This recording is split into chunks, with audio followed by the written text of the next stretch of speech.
हमारे ब्रेकअप के कई सालों बाद मेरी मुलाकात अपनी बेहद अमीर एक्स गर्लफ्रेंड से एक एलिवेटर में हुई। जब उसने पहली बार मेरी बाहों में एक बच्ची को देखा तो उसके चेहरे पर घबराहट साफ झलक रही थी। मुझे आज भी वो मंजर याद है जब वो एक मशहूर एक्टर का हाथ थामे हंसते मुस्कुराते हुए एक ग्रैंड पार्टी में शामिल हुई थी। उस वक्त मुझे खुद पर इतनी शर्मिंदगी महसूस हुई थी कि मुझमें उससे ब्रेकअप करने तक की हिम्मत नहीं थी। मैं बस खामोशी से उसकी जिंदगी से दूर चला गया था। सालों बाद जब मुझे एक काम के सिलसिले में वापस इसी शहर में बुलाया गया तो उसने लाल आंखों के साथ मेरा रास्ता रोक लिया। उसकी आवाज में एक अजीब सी तड़प थी। अब मुझसे और मत भागो, तुम आज भी मुझसे प्यार करते हो। उसने एक गहरी सांस लेते हुए आगे कहा, हमारे अलग होने के बाद से हर एक दिन मैंने सिर्फ पछतावा किया है। मैंने इस जिंदगी में सिर्फ तुमसे प्यार किया है। तुम बस एक बार कहो और मैं तुम्हारे लिए कुछ भी छोड़ दूंगी। पतझड़ की शुरुआत में मेरी मुलाकात नायरा से दोबारा हुई। वो मेरी बड़ी बहन रिया का 31वां जन्मदिन था और मेरे जीजा जी ने सेलिब्रेशन के लिए एक शानदार होटल बुक किया था। मैं अपनी छोटी भांजी मिस्टी को गोद में उठाए एलिवेटर में खड़ा था। तभी उस छोटी सी बच्ची की नजर एलिवेटर में लगे एक बड़े से पोस्टर पर गई। उसकी आंखें उत्सुकता से चमक उठी। मामा, वो आंटी कितनी सुंदर है। मैंने उस पोस्टर की तरफ देखा और अचानक मेरे दिल की धड़कनें जैसे रुक सी गईं। वो नायरा थी। मैंने सुना था कि इन सालों में उसने बेतहाशा कामयाबी हासिल की है और उसका बिजनेस पूरी दुनिया में फैल चुका है। मेरी भांजी को उस पोस्टर में बड़ी दिलचस्पी आ रही थी। उसने पोस्टर पर लिखे नाम की तरफ इशारा करते हुए पूछा, मामा ये क्या लिखा है? मैं कुछ पल के लिए खामोश रह गया। मेरे सीने में एक अजीब सी घुटन होने लगी। यादों के धुंधले पन्नों से अतीत के कई किस्से आंखों के सामने तैरने लगे। एलिवेटर का दरवाजा खुला और मेरे मुंह से अचानक ही निकला, ये नायरा है। मिस्टी खिलखिलाकर हंस पड़ी, लेकिन तभी मेरे ठीक बगल से एक गहरी और बेहद मीठी आवाज गूंजी, एक्सक्यूज मी, क्या आप मेरे बारे में बात कर रहे थे? मैंने नजरें उठाईं और सीधा स्कारलेट की उन कशिश भरी आंखों में देखा। कुछ सेकंड्स के लिए जैसे वक्त वहीं थम गया। स्कारलेट मुझे फटी फटी आंखों से घूर रही थी, जैसे उसे अपनी आंखों पर यकीन ही न हो रहा हो। लेकिन जल्द ही उसने खुद को संभाला और अपने उसी पुराने बेरुखे अंदाज में वापस आ गई। मैंने कभी सपने में भी नहीं सोचा था कि इतने सालों तक अलग रहने के बाद हम इस तरह इस जगह पर दोबारा मिलेंगे। उसके चेहरे पर एक फीकी सी मुस्कान थी। एड्रियन, बहुत दिनों बाद मिले। मैंने बस सिर हिला दिया। अब मुझमें उससे बात करने की भी हिम्मत नहीं बची थी। किस्मत से एलिवेटर मेरे फ्लोर पर आकर रुक गया। मैं मेलोडी को गोद में लिए लगभग वहां से भाग खड़ा हुआ। क्या तुम्हारे बच्चे हैं? स्कारलेट के इस सवाल का मैं जवाब देता उससे पहले ही मेलोडी बोल पड़ी, आंटी ये मेरे मामा हैं। क्या ये हैंडसम नहीं है? इनकी शादी नहीं हुई है? ये अभी सिंगल हैं। मैंने एक गहरी सांस ली, सीने में उठते हुए तेज दर्द को दबाने की कोशिश की। स्कारलेट की उन चुभती हुई नजरों से बचकर मैं आखिरकार वहां से निकल गया। पार्टी के बीच में मैं थोड़ी ताज़ी हवा खाने के लिए बाहर आ गया। मैंने ठंडी हवा की एक गहरी सांस ली और सिगरेट का धुआं एक सफेद छल्ले के रूप में बाहर छोड़ दिया। मैं खिड़की के सहारे खड़ा होकर नीचे गुजरती गाड़ियों की कतारों को खामोशी से देख रहा था। पिछले कुछ साल मेरी जिंदगी में बहुत उथल पुथल भरे रहे थे। सबसे बुरे वक्त में मेरी जेब में एक फूटी कौड़ी तक नहीं थी। मैं उस फूल की तरह था जिसे बीच से तोड़ दिया गया हो, लेकिन शुक्र है मैं उस दौर से बाहर निकल आया था। चारों तरफ खामोशी थी। तभी मुझे अपने पीछे किसी के दबे हुए कदमों की आवाज सुनाई दी। मैंने नजरें घुमाई। कुछ ही मीटर की दूरी पर स्कारलेट खड़ी थी। उसके हाथ उसकी पॉकेट में थे और उसकी गहरी रहस्यमयी आंखें मुझ पर टिकी थीं। इन सालों में तुमने सिगरेट पीना भी सीख लिया। पहले तो तुम्हें ये आदतें नहीं थीं। वो हमेशा से एक पहेली जैसी थी। मैंने अपनी नजरें झुकाई और बड़ी ही सफाई से अपनी सिगरेट बुझा दी। मिस स्कारलेट, आप यहाँ सिर्फ मेरी इस छोटी सी आदत के बारे में जानने तो नहीं आई हैं? मैंने आगे बढ़ने के लिए कदम बढ़ाया।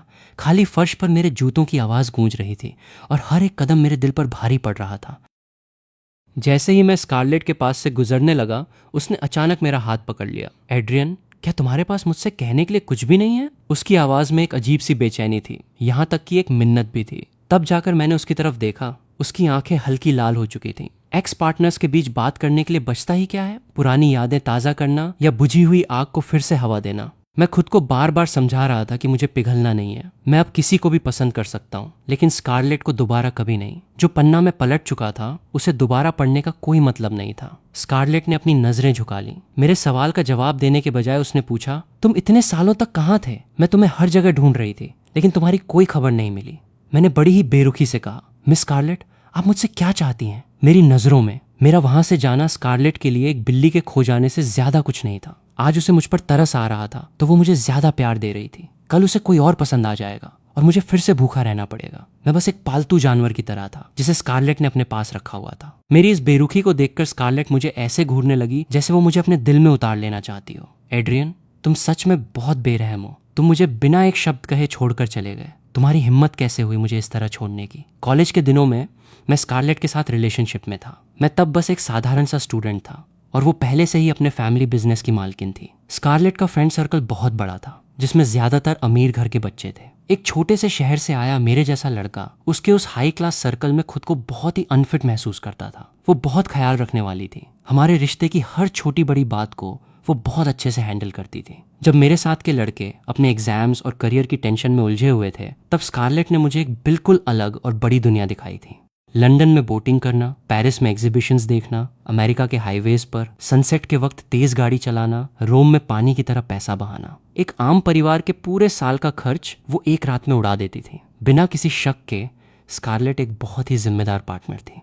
लेकिन मेरे लिए मैं कभी भी अपनी असली दुनिया से जुड़ ही नहीं पाया। हमारे बीच क्लास का एक बहुत बड़ा फासला था। ये रिश्ता शुरुआत से ही गैर बराबरी का था। मैं बाकी आम कपल्स की तरह अपनी गर्लफ्रेंड को जब चाहे तब मैसेज नहीं कर सकता था, क्योंकि वो काम में बहुत बिजी रहती थी और मुझे डर लगता था कि कहीं मैं उसे डिस्टर्ब न कर दूं। जब हम बाहर जाते थे तो उसके दोस्तों ने कभी मेरा नाम तक नहीं पूछा। ऐसा लगता था जैसे मैं सिर्फ स्कारलेट के साथ दिखने वाला एक खिलौना हूं। मैं जानता था कि इस रिश्ते में मैं हमेशा उससे नीचे ही रहूंगा और रिश्ते की पूरी डोर स्कारलेट के ही हाथों में रहेगी। ये एहसास तब और गहरा हो गया जब मैंने उसे एक पार्टी में एक मशहूर मूवी स्टार के साथ देखा। वो दोनों एक साथ बहुत जैंच रहे थे। मेरी जगह कोई और होता तो शायद उसे जलन होती, लेकिन मुझे जलन से ज्यादा हीन भावना महसूस हो रही थी। वो हीन भावना जो मेरी हड्डियों तक में बस गई थी, उसने मुझे पूरी तरह से तोड़ दिया था। मुझे खुद के उस हिस्से से नफरत होने लगी थी जो स्कारलेट के सर्कल में फिट नहीं बैठता था। मुझे नफरत थी कि मैं उसके लायक नहीं था। यही वजह थी कि मैं उसके साथ नहीं रुक सका। उसके साथ रहकर मुझे हमेशा लगता था कि मैं किसी पर निर्भर हूँ। इसलिए एक आम सी रात को मैं चुपचाप उस अपार्टमेंट से निकल गया जो स्कारलेट ने मेरे लिए खरीदा था। कोई ब्रेकअप नहीं हुआ, कोई आखिरी अलविदा नहीं। मैंने अपना फोन नंबर बदल लिया और सारे कॉन्टैक्ट्स खत्म कर दिए। मैं चाहता था कि जब हम दोबारा मिलें तो मैं एक ऐसा इंसान बन चुका हूं जो स्कारलेट के बराबर खड़ा हो सके। मैं इज्जत और पहचान चाहता था। इन सालों में मैं एक दूसरे शहर में चला गया, पागलों की तरह पैसे बचाए और कई दिन गरीबी में काटे। कई सालों की कड़ी मेहनत के बाद मैं एक हाई एंड ज्वेलरी डिजाइनर बन गया। मुझे एक बहुत अच्छे पैकेज पर जॉब मिली और मैं वापस इंडिया आ गया, इसी शहर में बसने के लिए। मैं जानता हूं कि स्कारलेट के लिए मेरा वो फैसला बहुत खुदगर्ज था, लेकिन मैं वही चाहता था। अगर हम उस वक्त जबरदस्ती साथ रह भी लेते तो हम कभी खुश नहीं रह पाते। मैंने खुद को पुरानी यादों से बाहर निकाला। मैंने स्कारलेट की तरफ देखा। वो अब पहले से कहीं ज्यादा मैच्योर लग रही थी। मैंने एक लंबी सांस छोड़ी। बहुत साल बीत चुके थे और मेरी सोच अब पूरी तरह बदल चुकी थी। अब मैं चीजों के फायदे नुकसान को तौलकर सोच समझकर फैसले लेता था, ठीक वैसे ही जैसे अब मेरे और स्कारलेट के बीच सालों का फासला आ चुका था। वो अभी भी यूनिवर्सिटी के दिनों वाले उस थॉमस को याद कर रही थी जो उसके दिल में एक खूबसूरत याद की तरह बसा हुआ था, लेकिन मैं अब उसे वो एहसास नहीं दे सकता था। मैंने स्कारलेट को देखा और धीरे से आह भरी। मुझे पता है कि मैं उस वक्त बहुत अचानक चला गया था। स्कारलेट, हमारे साथ रहने का कोई भविष्य नहीं था। तुम जिस चीज को अब तक पकड़े हुए हो, मेरे लिए उसके कोई मायने नहीं है। मैं मुड़ा और वहां से जाने लगा, लेकिन स्कारलेट ने मेरा हाथ नहीं छोड़ा। उसने मुझे खींचकर सीढ़ियों की तरफ कर लिया और उसका शरीर मेरे शरीर से सट गया। घबराहट में स्कारलेट ने मुझे दीवार से सटा दिया। मैंने गुस्से और शर्मिंदगी में उसे दूर धकेलने की कोशिश की, लेकिन स्कारलेट, जिसकी आंखें पूरी तरह लाल हो चुकी थीं, जिद पर अड़ गई और उसने मुझे आजाद करने से साफ इनकार कर दिया। मैं एक बार तुम्हें जाने दे चुकी हूँ, इस बार मैं तुम्हें किसी भी कीमत पर नहीं जाने दूंगी। इससे पहले कि मैं कुछ समझ पाता, स्कारलेट ने पूरी ताकत से मुझे अपनी बाहों में जकड़ लिया। मैं जितना छटपटाता वो मुझे उतना ही कसकर पकड़ लेती। अपनी भारी सांसों के बीच उसने अपना सिर मेरे सीने में छुपा लिया और उसके गर्म आंसू मेरे ऊपर गिरने लगे। वो रो रही थी। ये पहली बार था जब स्कारलेट मेरे सामने रो रही थी। उस शांत और संकरी जगह में उसकी सिसकियों से कांपती हुई आवाज गूंजी। मुझसे मत भागो थॉमस, उसने कहा। मैं कह रही हूं कि तुम मुझे छोड़कर नहीं जा सकते। ब्रेकअप के बाद से तुमने हर दिन पछतावा किया है। तुमने जिंदगी में सिर्फ मुझसे प्यार किया है। तुम बस एक बार कहो और मैं तुम्हें सब कुछ दे दूंगी। उस पल मेरे मुंह से एक लफ्ज भी नहीं निकला। आज मुझे आखिरकार समझ आ गया था कि पत्थर दिल दिखने वाली स्कारलेट भी अपना आपा खो सकती है। लेकिन इस बार शायद ये मेरी वजह से नहीं था। शायद ये उसके किसी रिलेशनशिप की परेशानी की वजह से था, या शायद उस गुस्से की वजह से जो उसने सालों से अपने मन में दबा रखा था। लेकिन उसका तो पहले से ही कोई और है, तो वो मुझे फिर से क्यों परेशान कर रही है? मैंने अपनी नजरें झुकाई और उसे धीरे से खुद से दूर किया। अगर मैं तुम्हें कुछ बताऊं तो क्या तुम मुझ पर यकीन करोगी? जब हमारी आंखें मिली तो मैंने देखा कि स्कारलेट की आंखों की वो चमक धीरे धीरे फीकी पड़ रही थी। मैं सीढ़ियों से बाहर आया तो मेरी बहन सारा मुझे हर जगह ढूंढ रही थी। मेरे चेहरे के भाव देखकर उसने फिक्र से पूछा, क्या हुआ? तुम ठीक तो हो? हम बस थोड़ी ताजी हवा खाने आए थे, चलो वापस चलते हैं। सारा ने मुझे बताया, थॉमस, मेलोडी को आज एलिवेटर में एक बहुत सुंदर लेडी मिली थी। क्या तुम उस औरत को जानते हो? क्या वो कॉलेज में तुम्हारी गर्लफ्रेंड थी? ओह, मैं समझ गई। इन सालों में मैंने तुम्हें हमेशा तुम्हारे आसपास की लड़कियों को एक मौका देने के लिए समझाया, लेकिन तुमने हमेशा मना कर दिया। क्या ये उसी की वजह से है? ये देखकर कि मैं अभी भी अपनी उलझनों में हूँ, मेरी बहन ने ज्यादा कुछ नहीं कहा। उसने मुस्कुराते हुए मेरा हाथ थाम लिया। मैं शादीशुदा हूँ, मेरे बच्चे हैं। जाहिर है मैं चाहती हूँ कि कोई तुम्हारा भी ख्याल रखने वाला हो, लेकिन उससे भी ज्यादा मैं चाहती हूँ कि तुम खुश रहो। जब तक तुम खुश हो मुझे कोई दिक्कत नहीं है, अगर तुम पूरी जिंदगी शादी न भी करो। उसने मुझे तसल्ली भरी नजरों से देखा। सच कहूं तो इन सालों में कई लड़कियों ने मुझमें दिलचस्पी दिखाई थी। वो लड़कियां बहुत एक्साइटेड, खूबसूरत, स्मार्ट, खुले विचारों वाली और ख्याल रखने वाली थी, लेकिन अब मुझमें एक नया रिश्ता शुरू करने की हिम्मत ही नहीं बची थी। असल में प्रॉब्लम मेरे अंदर थी। मैं धीरे धीरे प्यार करने की काबिलियत ही खो चुका था। सोमवार की सुबह मेरा असिस्टेंट नू मेरे ऑफिस में खड़ा होकर काम की रिपोर्ट दे रहा था। मैं डिजाइन के ड्राफ्ट्स बनाने में मगन था। अपना काम खत्म करने के बाद नू अचानक रुका। थॉमस सर, सुबह बाहर एक मैडम आपसे मिलने आई थी। वो काफी खूबसूरत थी। क्या उन्होंने अपना नाम बताया? मैंने पूछा। नहीं, उन्होंने बस इतना कहा कि वो आपसे मिलना चाहती हैं। मैंने उन्हें कॉन्फ्रेंस रूम में इंतजार करने को कह दिया है। मैं तुरंत उठा। कॉन्फ्रेंस रूम का दरवाजा खोलते ही मुझे समझ आ गया कि उसने खास तौर पर मुझसे ही क्यों मिलना चाहा। स्कारलेट आज कुछ अजीब बर्ताव कर रही थी। वो हमेशा से ज्यादा मिलनसार लग रही थी। जब उसने मुझे अंदर आते देखा तो उसकी आंखों में एक हल्की सी चमक आ गई। मेरे अंदर आने से लेकर मेरे कुर्सी पर बैठने तक उसकी नजरें एक पल के लिए भी मुझसे नहीं हटी। स्कारलेट मैम सच में बहुत तेज हैं। आपने मेरा स्टूडियो इतनी जल्दी ढूंढ लिया। मैंने होंठ चबाते हुए अपने सामने बैठी उस औरत को देखा। मेरे शब्दों में छुपे हुए तंज को सुनकर भी स्कारलेट ने उसे दिल पर नहीं लिया। थॉमस, मैं आज यहाँ एक कोलैबोरेशन के लिए आई हूँ। मैं चाहती हूँ कि तुम मेरे लिए एक डायमंड रिंग डिजाइन करो। उसकी आंखें ठंडी और साफ थीं, जिनमें एक अजीब सा खिंचाव था। मैंने अपने होंठ भींचे, पास रखी कॉफी उठाई और एक घूंट लिया। पैसा कमाने का मौका छोड़ना बेवकूफ़ी होगी, खासकर तब जब ये पैसा स्कारलेट का हो। एक प्रोफेशनल के तौर पर मैंने पूछा, क्या मैं जान सकता हूँ कि इस डायमंड रिंग का पर्पस क्या है? ये एक शादी के लिए है। जब उसने ये कहा तो उसकी आंखों में एक ऐसी नरमी थी जो मैंने पहले कभी नहीं देखी थी। मेरे हाथ से अचानक कॉफी छलक गई और मैंने हड़बड़ाहट में अपना हाथ पीछे खींच लिया। क्या शादी का तोहफा वो मूवी स्टार है? सच में सिर्फ एक कस्टमाइज्ड डायमंड रिंग ही उसके रुतबे और इस शानदार दिखावे से मैच कर सकती थी। स्कारलेट ने मुझे बहुत ही गहरे अर्थ के साथ देखा। क्या ये बहुत मुश्किल है? नहीं मैम, अगर आपकी कोई खास रिक्वायरमेंट्स हैं तो आप मेरे असिस्टेंट से डिस्कस कर सकती हैं। डिजाइन ड्राफ्ट पूरा होने के बाद मैं आपसे कंफर्म कर लूंगा, या फिर मुझे आपसे सीधा कांटेक्ट करना चाहिए? मेरे बॉयफ्रेंड की पसंद थोड़ी अलग है। अगर उसे डिजाइन पसंद नहीं आया तो नुकसान मेरा ही होगा, स्कारलेट ने कहा। थॉमस, हम पुराने जान पहचान वाले हैं। क्या तुम इस छोटे से काम में मेरी मदद भी नहीं कर सकते? ये कहने के बाद उसने मीटिंग रूम के बाहर खड़े अपने लोगों की तरफ देखा। उसकी आवाज में धमकी साफ झलक रही थी। ठीक है, वो जीत गई। मैं नहीं चाहता था कि हमारे पुराने रिश्ते का तमाशा बने। जब उसने मेरा नंबर सेव करने के लिए अपना फोन निकाला तो स्कारलेट के होठों पर एक विजयी मुस्कान थी। मुझे फोन पर ऐड करने के बाद स्कारलेट हैरान करने की हद तक शांत रही। उसने मुझे एक भी मैसेज नहीं किया और न ही डिजाइन ड्राफ्ट की प्रोग्रेस के बारे में पूछा। मैं इस बात से काफी खुश था कि मुझे बार बार उसका सामना नहीं करना पड़ेगा, लेकिन किस्मत को कभी कभी मजाक करने में बड़ा मजा आता है। मैंने कभी नहीं सोचा था कि इतने सालों बाद मैं उस मूवी स्टार को दोबारा देखूंगा। जब मैं घर पहुंचा तो वो मेरे ठीक सामने वाले अपार्टमेंट से बाहर आ रहा था। वो काफी जल्दी में लग रहा था। एलिवेटर के पास हम टकरा गए। एड्रियन, उस आदमी की आवाज में हल्की सी हैरानी थी। मैं मुड़ा और अंदर ही अंदर सदमे में आ गया। उसे मेरा नाम पता था, लेकिन उसके चेहरे पर मेरे लिए कोई गुस्सा या नफरत नहीं थी। उसने अपनी उंगलियों से मेरे घर की तरफ इशारा किया। तुम यहाँ रहते हो? मैंने जवाब दिया, हाँ, मैंने ये घर अभी हाल ही में खरीदा है। उसे जैसे कुछ समझ आ गया और उसके होठों पर एक हल्की सी मुस्कान आ गई। ओह, मैंने तो अपना इंट्रोडक्शन दिया ही नहीं। मैं स्कारलेट का बड़ा भाई हूँ। मेरा नाम जूलियन है। जूलियन ने बहुत गर्मजोशी से मुझसे हाथ मिलाया। तो उस पार्टी में स्कारलेट के साथ जो शख्स था वो उसका बड़ा भाई था। मैं मन ही मन सोच रहा था। मैं सोच ही रहा था कि इस लड़की को अचानक यहाँ घर खरीदने का भूत सवार क्यों हो गया। तो ये तुम्हारी वजह से है? जूलियन ने पूछा। अगर तुम्हें एतराज न हो तो क्या मैं तुम्हारे घर आ सकता हूँ? हाँ बिल्कुल। इस खुलासे का मुझ पर इतना गहरा असर हुआ था कि मैं थोड़ा सुन्न सा हो गया था। मैंने जूलियन को अंदर बुलाया। आप कुछ पियेंगे?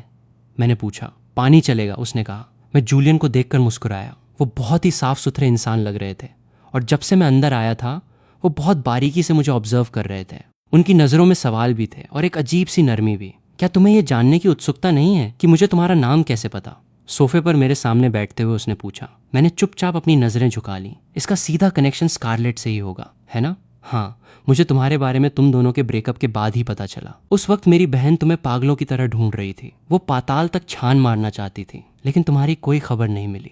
तुम्हें शायद यकीन ना हो, लेकिन स्कारलेट, जो हमेशा बहुत शांत रहती है, उसने आज तक किसी लड़के के लिए ऐसा बर्ताव नहीं किया था। मैंने उसे समझाया कि शायद तुम्हारे पास जाने की कोई मजबूत वजह रही होगी, और अगर किस्मत में हुआ तो तुम दोनों जरूर मिलोगे। उसने 6 महीने से भी ज्यादा समय तक तुम्हें ढूंढा और फिर धीरे धीरे हार मान ली। मैंने उसे डिप्रेशन की गहराइयों में डूबते हुए देखा। फिर एक दिन जब मैं उससे मिलने गया, मुझे लगता है मैं वो नज़ारा अपनी पूरी जिंदगी में कभी नहीं भूल पाऊंगा। वो बाथटब में लेटी हुई थी और उसकी कलाई की नस बहुत गहराई तक कटी हुई थी। मेरे कान सुन्न पड़ गए, मेरा दिमाग एकदम ब्लैंक हो गया। स्कारलेट, उसने सच में मेरे लिए अपनी जान देने की कोशिश की थी। ये बताते हुए जूलियन के आंसू छलक पड़े। मेरी रीढ़ की हड्डी में एक सिहरन दौड़ गई, जैसे मेरे शरीर का सारा खून जम गया हो। जूलियन ने अपना चेहरा हाथों से छुपा लिया। वो सिसकते हुए बोला, मैं बुरी तरह घबरा गया था। मैंने तुरंत एम्बुलेंस बुलाई। ऑपरेशन रूम के बाहर गुजारे वो कुछ घंटे मेरी जिंदगी के सबसे भारी घंटे थे। मैं न जाने क्या क्या सोच रहा था। शुक्र है उसकी जान बच गई। जब स्कारलेट को होश आया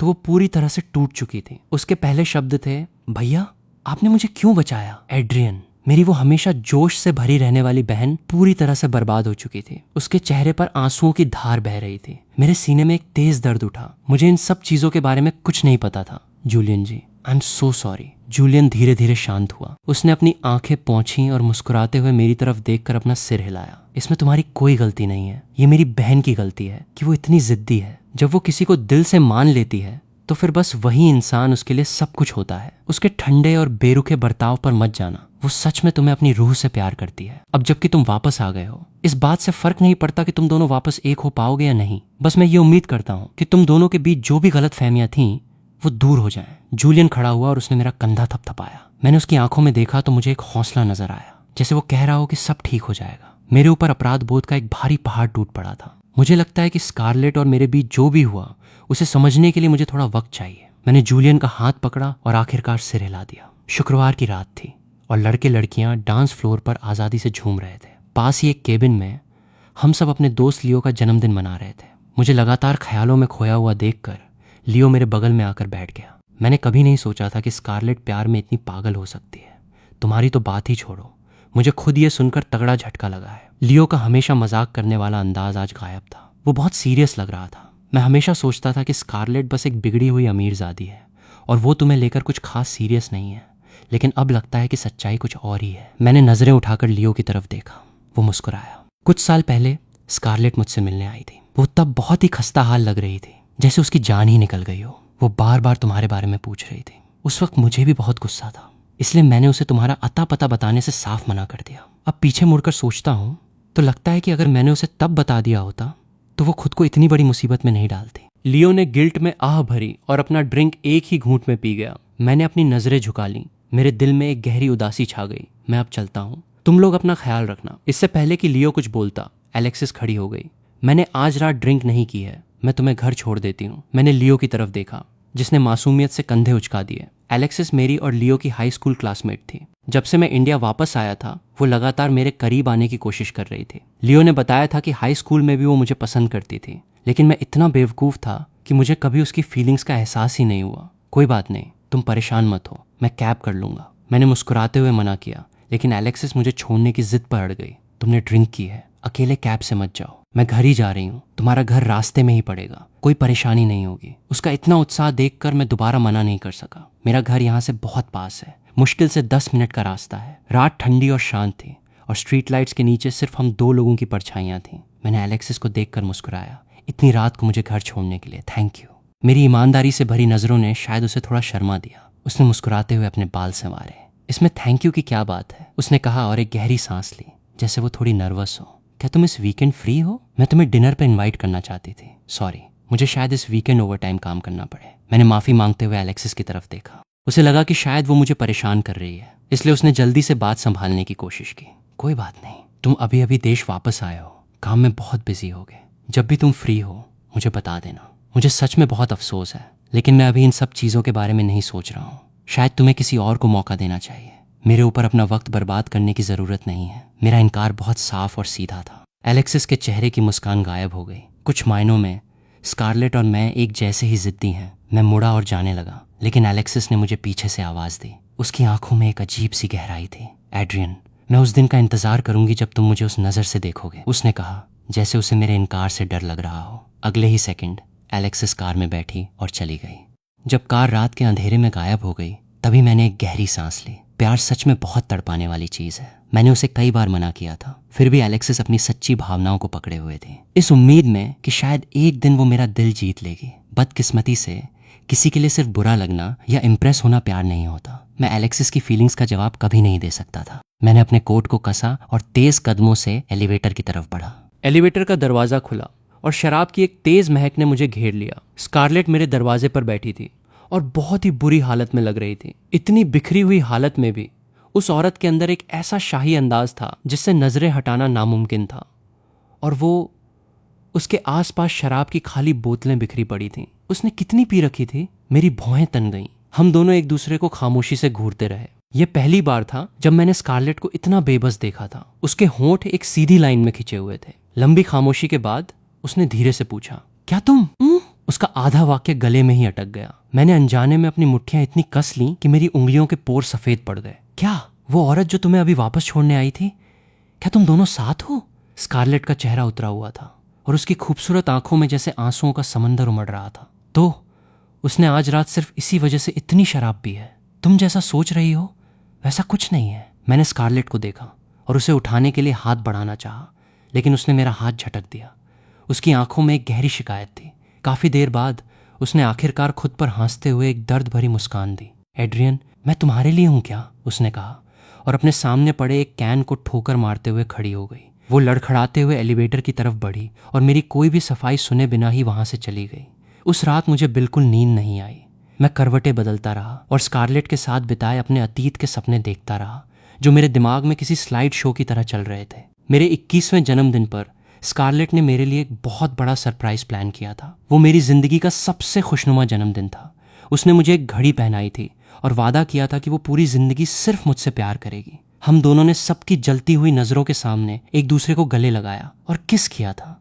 मेरी नींद हमेशा से बहुत कच्ची रही है और स्कारलेट हमेशा पहले मेरे सोने का इंतजार करती थी। जब भी रात में मुझे बुरे सपने आते और मेरी नींद खुल जाती, वो मुझे प्यार से थपथपाते हुए कहती, एड्रियन, सब ठीक है, डरो मत, ये बस एक सपना है। भगवान जानता है कि विदेश में गुजारी उन रातों में मैं उस सुकून के लिए कितना तरसा था। स्कारलेट के पास से आने वाली वो खुशबू ही मेरे जिंदगी भर के अकेलेपन का इलाज थी। मैं मानता हूँ कि मैं डरपोक था। मैंने स्कारलेट के सामने कभी अपना बहुत ज्यादा प्यार जाहिर करने की हिम्मत नहीं की। मुझे डर था कि कहीं वो मुझे इस वजह से कमजोर न समझने लगे और मैं उसे किसी और आदमी के साथ बांट भी नहीं सकता था। इसीलिए मैंने विदेश में बिताए उन सालों में कभी इंडिया वापस न आने का फैसला किया था। मुझे डर था कि कहीं मुझे स्कारलेट की शादी की खबर न सुननी पड़े। मैं अपने सपने से अचानक जाग गया। दीवार घड़ी में रात के 2 बज रहे थे। मैं उठा और अपने लिए एक गिलास पानी डाला, लेकिन तभी मेरा फोन बज उठा। एक अनजान नंबर था। मैंने कॉल उठाई। दूसरी तरफ से बहुत शोर शराबे की आवाज आ रही थी। फोन पर मौजूद लड़की की आवाज में हल्की सी खुशी थी। जीजा जी, शुक्र है आपने फोन उठा लिया। स्कारलेट दी ने आज हम कुछ सहेलियों को ड्रिंक्स पर बुलाया था। जैसे ही हम प्राइवेट रूम में गए, उन्होंने पागलों की तरह पीना शुरू कर दिया। किसी की कोई बात नहीं सुनी। हम उन्हें रोक ही नहीं पाए। अब वो पूरी तरह नशे में धुत है। क्या आप अभी फ्री हैं और स्कारलेट दी को यहाँ से पिक कर सकते हैं? मेरा सिर दर्द से फट रहा था, इसलिए मैंने जल्दी से एड्रेस पूछा। जब मैं बाहर पहुंचा तो स्कारलेट की बचपन की दोस्त क्लोई दरवाजे पर मेरा इंतजार कर रही थी। जीजा जी, आखिरकार आप आ ही गए, मैंने सोचा। स्कारलेट दी अभी भी सो रही हैं। मैंने ही आपको कॉल किया था। जब मैंने कॉल किया तो वो बार बार सिर्फ आपका ही नाम ले रही थी। मैं रुक गया। क्लोई मुड़ी और मुझे थोड़ी उलझन से देखते हुए बोली, क्या हुआ? मैंने कहा, कुछ नहीं। प्राइवेट रूम में घुसते ही मैंने स्कारलेट को बेसुध हालत में देखा। इतने नशे में होने के बावजूद सोते हुए वो बहुत ही प्यारी लग रही थी। उसकी गोरी त्वचा पर एक हल्का सा गुलाबीपन था जो उसे जागते हुए से भी ज्यादा मासूम बना रहा था। मैंने स्कारलेट को गोद में उठाया और कार की पिछली सीट पर लिटा दिया। मैं मुड़ने ही वाला था कि क्लोई ने अचानक पीछे से आवाज दी, जीजा जी, मैं जानती हूँ कि आपका और दी का जो भी रिश्ता है, मेरा आपको इस तरह बुलाना शायद ठीक नहीं है, लेकिन स्कारलेट दी ने हमें इसी नाम से बुलाने की इजाजत दी थी। हमने आपके सिवा किसी और को कभी इस नाम से नहीं बुलाया। उस वक्त सड़क पर इक्का दुक्का लोग ही थे। उस शांत माहौल में मैं अपने हाथ पॉकेट में डाले कार के सहारे खड़ा हो गया। उस वक्त तो आप में से किसी ने मेरा नाम तक नहीं पूछा था। मैंने धीरे से हंसते हुए कहा, मुझे हमेशा इस बात से चिढ़ होती थी कि मैं बस स्कारलेट का पाला हुआ एक पालतू तोता हूँ। क्लोई समझ गई कि मुझे गलतफहमी हुई है। स्कारलेट डी का वो मतलब बिल्कुल नहीं था। उन्होंने कहा था कि आप बहुत यंग हैं और जल्दी शर्मा जाते हैं। अगर हम आप पर बहुत ज्यादा ध्यान देंगे तो आपको अनकंफर्टेबल महसूस होगा। हम लोग प्राइवेटली आपको सिर्फ अपने जीजा जी के रूप में मानते हैं, किसी और रूप में नहीं। स्कारलेट डी के लिए पिछले कुछ साल बहुत मुश्किल रहे हैं, इसलिए हम सहेलियों के लिए कुछ भी कहना ठीक नहीं होगा। उन्हें उठने दीजिए और आप खुद उनसे पूछ लीजिएगा। मैंने एक लंबी सांस छोड़ी। जब भी मैं स्कारलेट के दोस्तों के साथ होता था मुझे हमेशा बहुत सेफ फील कराया जाता था। उन्होंने कभी मुझे इस नज़रिया से नहीं देखा कि मैं किसी छोटे शहर से हूँ। इसका मतलब था कि स्कारलेट हमेशा से मेरे लिए रास्ते आसान कर रही थी। मैं खुद पर ही हंस पड़ा। ये पागल लड़की स्कारलेट मुझसे और कितनी बातें छुपा रही थी। 10 मिनट का वो सफ़र मुझे सदियों जैसा लगा। जब हम घर पहुंचे तो स्कारलेट आधी जाग चुकी थी। एलिवेटर धीरे धीरे ऊपर जा रहा था और हम दोनों चुप थे। तुमने मेरे सामने वाला घर क्यों खरीदा? मैंने खामोशी तोड़ते हुए धीरे से पूछा। स्कारलेट ने फुसफुसाते हुए कहा, हाँ, डॉक्टर लेई ने मुझे सच बोलने को कहा था। मैं तुम्हें और ज्यादा देखना चाहती थी। मैंने कुछ नहीं कहा और एलिवेटर से पहले बाहर निकल गया। मेरे घर पर रुकने का तो अब कोई सवाल ही नहीं था। स्कारलेट के पास अपने दरवाजे का पासवर्ड डालने के अलावा कोई चारा नहीं था। मैं उसे आराम करने के लिए कहने ही वाला था कि अचानक उसने पूरी ताकत से मुझे अपनी तरफ खींचा। अंदर आते ही अंधेरे में स्कारलेट ने बड़ी ही चालाकी से दरवाजा बंद कर दिया। उसने मुझे दरवाजे से सटा दिया, पंजों के बल खड़ी हुई और मुझे किस कर लिया। नशे में डूबा उसका वो किस बहुत ही तेज और बेकाबू था। स्कारलेट का वो किस मेरे होश उड़ा देने वाला था। बदहवासी में मैंने अपने हाथ उसकी कमर के चारों ओर कस लिए। उसने एंट्रीवे की लाइट ऑन की जिससे पूरा कमरा रोशन हो गया। स्कारलेट मेरे सीने से लग गई। उसकी आंखों में प्यार की आग साफ झलक रही थी। आई एम सॉरी, मुझे तुम्हारी बात सुने बिना नहीं जाना चाहिए था। मैंने आज रात तुम्हारा घंटों इंतजार किया। फिर उस औरत को तुम्हारे साथ आते देखकर मुझ पर जलन इस कदर हावी हो गई कि मैं खुद पर काबू नहीं रख पाई। उसके चेहरे के भाव ऐसे थे जैसे किसी बच्चे ने कोई गलती कर दी हो और वो बस मेरी माफी की उम्मीद कर रही हो। मुझे याद नहीं कि आखिरी बार मैंने स्कारलेट के चेहरे पर ऐसी शर्मीली और मासूम सी झलक कब देखी थी। मेरे गाल जलने लगे। मुझे लगा जैसे मेरा पूरा चेहरा आग की तरह तप रहा हो। मैं शांति से, नहीं, वो मुझे मना रही थी लेकिन मैंने हामी नहीं भरी। मैं जानता था कि उसकी नजरें मुझ पर टिकी हैं। उसकी गहरी काली आंखों में जैसे सितारे चमक रहे थे। अचानक मैंने स्कारलेट को अपनी बाहों में उठा लिया और मेरी भारी आवाज उसके कानों में गूंजी, स्कारलेट, अब मुझसे और बर्दाश्त नहीं होता। अगली सुबह मेरी आंख स्कारलेट के बिस्तर पर खुली। मैंने जल्दी से अपने जूते पहने और कमरे से बाहर आ गया। स्कारलेट किचन में दलिया बना रही थी। मुझे बाहर आता देख वो गर्मा गर्म दलिया टेबल पर ले आई और मुझे अपने हाथ का बना खाना चखने के लिए कहा।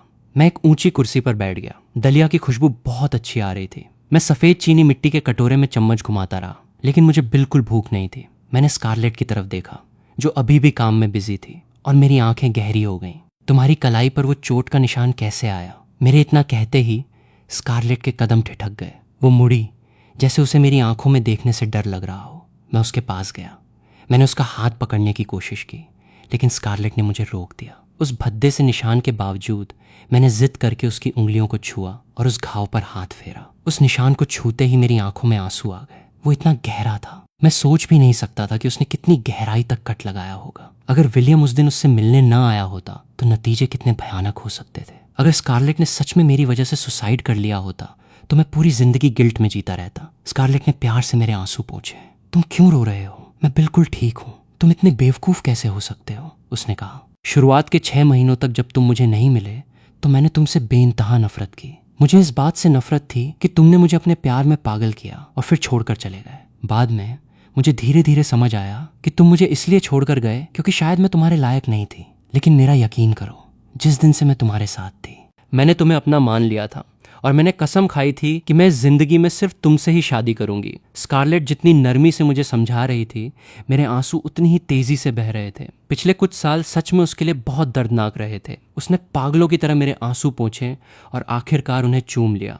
एड्रियन, तुम सच में मेरी कमजोरी हो। मैंने इन सालों में तुमसे इतनी नफरत की, फिर भी मैं तुम्हें जरा सी भी तकलीफ में नहीं देख सकती। तुम्हें रोता हुआ देखकर ही मेरा दिल टूट जाता है। क्या मैं जिंदगी में सिर्फ तुम्हारे लिए बनी हूँ? मैं मानता हूँ कि मैं उस वक्त बहुत ही जिद्दी और बेवकूफ था, लेकिन कुछ बातें अभी भी साफ होनी बाकी थीं। मेरे और स्कारलेट के बीच बहुत सी गलतफहमियां थीं। मैंने स्कारलेट का हाथ पकड़कर उसे सोफे पर बिठाया। उस वक्त तुम्हारे साथ रहकर मुझे अंदर से बहुत डर और इनसिक्योरिटी महसूस होती थी। मैं बस एक गरीब कॉलेज स्टूडेंट था और तुम पहले से ही एक कामयाब बिजनेस वुमन। मुझे डर था कि दूसरों की नजरों में मैं तुम्हारे लायक नहीं हूँ।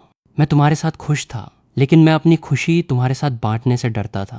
और अपना दुख बांटने से तो और भी ज्यादा डरता था, क्योंकि मुझे पता था कि तुम बहुत बिजी रहती हो और मैं तुम्हारे काम में रुकावट नहीं बनना चाहता था। इस रिश्ते में मुझे हमेशा डर लगा रहता था। तुम्हारा बर्ताव हमेशा इतना बेरुखा रहता था, जिससे मुझे और ज्यादा लगता था कि तुम मेरे साथ सिर्फ टाइम पास कर रही हो, मुझे पिंजरे में बंद एक पक्षी की तरह ट्रीट कर रही हो। मेरी बातें सुनकर स्कारलेट ने मुझे हैरानी से देखा। उसकी आवाज में एक पक्का यकीन था। उसने इस नजरिए से कभी सोचा ही नहीं था। ऐसा लग रहा था जैसे उसे आखिरकार हमारे बीच के उस फासले का एहसास हो गया था। एड्रियन, हमारे रिश्ते को लेकर इतनी गलतफहमियां कैसे हो सकती हैं? स्कारलेट मेरे और करीब आ गई। क्या तुम जानते हो कि मैं तुम्हें क्यों पसंद करती हूँ? मैंने सिर हिलाकर मना कर दिया। स्कारलेट ने फिर बड़े प्यार से एक एक बात समझाई। मैंने तुम्हें पहली बार पीसफुल सिमेट्री में देखा था। तुमने एक ब्लैक हुडी पहनी थी और तुम्हारे हाथ में गुलदाउदी के फूलों का एक गुलदस्ता था। मैं बस उस दिन बहुत तेज बारिश हो रही थी जब मैं अपने पापा की कब्र पर गई थी। मेरे कपड़े पूरी तरह भीग चुके थे और जब मैं तुम्हारे पास से गुजरी तो तुमने मुझे अपना छाता दे दिया। मैंने तुमसे पूछा कि तुम बारिश में कैसे जाओगे, तो तुमने कहा कि तुम पास ही रहते हो। बाद में मैंने देखा कि तुम बारिश में भागते हुए मेरा इंतजार कर रहे थे। जब मैं होश में आई और तुम्हें ढूंढने गई तो तुम जा चुके थे। ये कहते कहते स्कारलेट धीरे से मुस्कुराई। वो पहली बार था जब मैंने इतना नेक दिल लड़का देखा था जो खुद बारिश में भीगने के लिए तैयार था, लेकिन किसी जरूरतमंद को अपना छाता देने से पीछे नहीं हटा। बाद में मैंने अपने कॉन्टैक्ट्स का इस्तेमाल करके तुम्हें ढूंढा और तुम्हारे साथ रिश्ते में आई। उस वक्त मैंने सोचा था कि तुम्हारी पढ़ाई पूरी होने के बाद हम शादी कर लेंगे, लेकिन तुम बहुत ज्यादा इंडिपेंडेंट थे। तुम मेरे रुतबे की वजह से मुझ पर डिपेंड नहीं होना चाहते थे और तुम उन आम लड़कों की तरह नहीं थे जो 24 घंटे मेरे आगे पीछे घूमते और हमेशा मेरे साथ रहना चाहते थे। सच कहूं तो मैं पजेसिव हूं। जब दूसरी लड़कियां तुम्हारे करीब आती थीं तो मुझे बहुत जलन होती थी और मुझे खुद से नफरत होती थी कि मैं स्टूडेंट नहीं हूं, इसलिए हमारे पास बात करने के लिए कॉमन टॉपिक्स नहीं होते। इसलिए मैं बस यही दिखावा करती रही कि मुझे किसी चीज से कोई फर्क नहीं पड़ता और मैंने तुम्हारे हर फैसले की इज्जत की। इसीलिए तुम्हें यह गलतफहमी हो गई कि मैं तुमसे प्यार नहीं करती, है ना? मैंने स्कारलेट के मुंह से ये बातें पहले कभी नहीं सुनी थी, तो इसका मतलब वो मेरी इतनी फिक्र करती थी। अब जब सब कुछ सामने आ चुका था तो ये बातें खुलकर कह दी गई थी। इन सब की वजह से ही मैं तुम्हें यह दिखाने की हिम्मत नहीं जुटा पाया कि मैं तुमसे कितना प्यार करता हूँ। मुझे डर था कि तुम मुझे कमजोर समझोगी। मुझे लगता था कि एक गरीब लड़के को अपनी अमीर गर्लफ्रेंड से प्यार करने का कोई हक नहीं है। मुझे तुम्हें अपनी फीलिंग्स बताने में डर लगता था। मुझे डर था कि आखिर में दर्द सिर्फ मुझे ही मिलेगा। मैं कितना बेवकूफ था। इस रिश्ते में सिर्फ मैं ही डरा हुआ था। मुझे डर था कि तुम्हें लगेगा कि मेरे पास सिर्फ तुम्हारी दौलत का लालच है। मैंने यहाँ तक सोचा था। भले ही तुम्हें लगे कि मैं तुम्हारे पैसों से प्यार करता हूँ, लेकिन कम से कम मेरे पास तुम तो हो। अफसोस की बात है कि तुमने कभी इन चीजों की कद्र ही नहीं की। मेरे दिल में एक अजीब सी हलचल हुई और आखिरकार मैंने वो बात कह ही दी जो मुझे हमेशा से परेशान करती थी। सच कहूँ तो मेरे जाने की वजह सिर्फ यही नहीं थी। उस वक्त मुझे लगा था कि विलियम तुम्हारा असली बॉयफ्रेंड है। स्कारलेट ये सुनकर बुरी तरह हैरान रह गई। एड्रियन, तुमने मुझसे कभी पूछा क्यों नहीं? मैं तो बस अपने भाई के साथ एक बिजनेस डिनर पर गई थी। जैसे जैसे हमने अतीत की हर बात पर खुलकर चर्चा की, मुझे आखिरकार समझ आ गया कि मेरे और स्कारलेट के बीच पिछले 7 सालों से गलतफहमी की दीवार कितनी गहरी थी। उस दिन स्कारलेट मेरी बाहों में लेटी रही और हम बहुत देर तक बातें करते रहे, यहाँ तक कि वो बुरी तरह थक गई और मेरे सीने पर सिर रखकर ही सो गई। मैंने प्यार से उसके होठों को चूमा, उसे गोद में उठाकर बेडरूम में ले गया और उसे कंबल ओढ़ा दिया। मुझसे सुलह करने के बाद से स्कारलेट इतनी खुश थी कि वो चाहती थी कि दुनिया की हर चीज हमारे लिए बेस्ट हो। वो हर जगह मेरे साथ साथ रहती। उसे डर था कि मैं फिर से कहीं गायब न हो जाऊं। मैं समझ सकता था कि उसे अभी भी मेरे दोबारा छोड़कर जाने का डर सता रहा था। मुझे भी अपनी खोई हुई मोहब्बत को वापस पाने की वैसी ही खुशी था, लेकिन इस बेतहाशा खुशी के साथ साथ एक बहुत गहरा इनसिक्योरिटी का एहसास भी था। भले ही मैंने स्कारलेट को बार बार भरोसा दिलाया कि मैं उसे दोबारा छोड़कर नहीं जाऊंगा, लेकिन रात को सोते वक्त वो अक्सर अनजाने में मुझे बहुत कसकर पकड़ लेती थी, जैसे वो मुझे अपनी जिंदगी में हमेशा के लिए जकड़ लेना चाहती हो। विलियम भी जाहिर तौर पर हमारे लिए बहुत खुश था। हम दोनों को एक साथ खड़ा देखकर वो पहले मुस्कुराया और फिर खुशी के मारे रो पड़ा। 1 महीने बाद मैंने स्कारलेट को उस विला में प्रपोज किया जो मैंने हमारी शादी के लिए तैयार किया था। स्कारलेट का बचपन का दोस्त ओलिवर भी वहां मौजूद था। पूरा कमरा लाल गुलाबों से महक रहा था। हर कोने को बड़ी ही बारीकी से सजाया गया था। स्कारलेट बहुत ही खूबसूरत और खिली खिली लग रही थी। मैं एक घुटने पर बैठा और बहुत ही प्यार से उसकी आंखों में देखने लगा। ये डायमंड रिंग जो मैंने डिजाइन की थी वो कोई आम रिंग नहीं थी। ये एक बहुत ही सोच समझकर बनाई गई प्लानिंग का हिस्सा थी। जब से मैं इंडिया वापस आया था तब से ही ये मेरा एक लॉन्ग टर्म प्लान था। मैंने अपनी घबराहट को छुपाने के लिए एक गहरी सांस ली। स्कारलेट, ये हमारे रिश्ते का 6ठा साल है, लेकिन बीच के वो 4 लंबे साल मैं तुम्हारे साथ नहीं था। अब खिड़की के बाहर छाई वो धुंध पूरी तरह छांट चुकी है, रोशनी आ चुकी है और तुम मेरे सामने बिल्कुल साफ और स्पष्ट हो। ये कोई खास दिन नहीं था, आज सुबह तुम मेरे पास लेटी हुई थी, मेरी बाहों में सुकून से सो रही थी। मैंने महसूस किया कि मेरी नजरें तुमसे हट ही नहीं रही थीं। मैं सो नहीं पा रहा था क्योंकि मुझे डर था कि अगर मैंने अपनी आंखें बंद की तो तुम मेरी नजरों के सामने से फिर से गायब हो जाओगी। शायद तुम्हें पता नहीं होगा, लेकिन तुम्हें ऐसे सोते हुए देखते हुए मैंने अचानक एक बहुत बड़ा फैसला लिया। मैं तुम्हें प्रपोज करना चाहता हूँ। मुझे डर था कि मेरे पास समय कम है और हो सकता है कि ये अचानक लिया गया फैसला तुम्हें डरा दे, लेकिन इस बार ये एक असली प्रपोजल है। तुमने इतने सालों तक मेरे लिए इतनी शिद्दत दिखाई है, इस बार मेरी बारी है हिम्मत दिखाने की। मैं तुम्हें अपने घर ले जाना चाहता हूँ। क्या तुम मेरे घर, मेरी जिंदगी में हमेशा के लिए आना चाहोगी? मैंने देखा स्कारलेट के हाथ हल्के हल्के कांप रहे थे। सब लोग जोर जोर से चिल्ला रहे थे, हाँ कह दो, हाँ कह दो, शादी कर लो। मुझे अचानक खुद पर बहुत गर्व और खुशनसीबी महसूस हुई। इतने सालों तक सच में स्कारलेट ने सिर्फ मेरा ही इंतजार किया था। शायद आने वाली अनगिनत रातों में जब मुझे नींद नहीं आएगी तो मैं अपनी उस जलन वाले पल को याद करके मुस्कुराऊंगा। स्कारलेट ने वो डायमंड रिंग उठाई और अपनी रिंग फिंगर में पहन ली। आज से मैं तुम्हारी पत्नी हूँ। हमारे चारों तरफ हो रही चीयरिंग की आवाजें और तेज हो गईं, लेकिन स्कारलेट की नजरें सिर्फ मुझ पर टिकी थीं। खिड़की के बाहर से आ रही चांदनी किसी चमकती हुई चांदी जैसी लग रही थी। मैं खुशी से पागल हो रहा था और मैंने उसे कसकर गले लगा लिया। एड्रियन, मैंने ऐसा क्या अच्छा काम किया था जो मुझे तुम मिल गए? तुम वो सबसे खूबसूरत तोहफा हो जो इस दुनिया ने मुझे दिया है। स्कारलेट को नहीं पता था कि वो खुद मेरे लिए भगवान का दिया हुआ सबसे अनमोल तोहफा है। मैंने स्कारलेट को ये बात कभी नहीं बताई थी। कई साल पहले जिस दिन हम कब्रिस्तान में मिले थे, उस दिन मैंने अपने एक करीबी इंसान को खोया था। मैं शाम होने तक कब्रिस्तान की सीढ़ियों पर चुपचाप बैठा रहा था। तभी स्कारलेट मेरे पास से गुजरी थी और उसके पास से एक बहुत ही भीनी और सुकून देने वाली खुशबू आ रही थी। बाद में जैसे ही अंधेरा हुआ, हल्की बारिश होने लगी। स्कारलेट मेरे पास चलकर आई और उसने अपने बॉडीगार्ड के हाथ से एक ब्लैक कोट लेकर मेरे कंधों पर डाल दिया था। तुम्हारे कपड़े बहुत पतले हैं, तुम्हें ठंड लग जाएगी। काफी देर हो गई है, अब घर जाओ, उसने कहा था, जबकि वो खुद ठंड से कांप रही थी। उसकी आंखों में एक अजीब सी गर्माहट थी।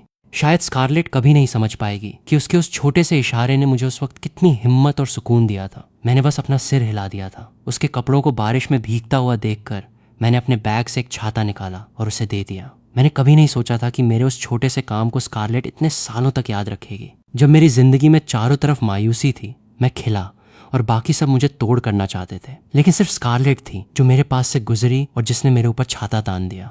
तुम अभी भी खिल सकते हो, उसने कहा था, मैं हमेशा तुम्हारे लिए खड़ी हूँ।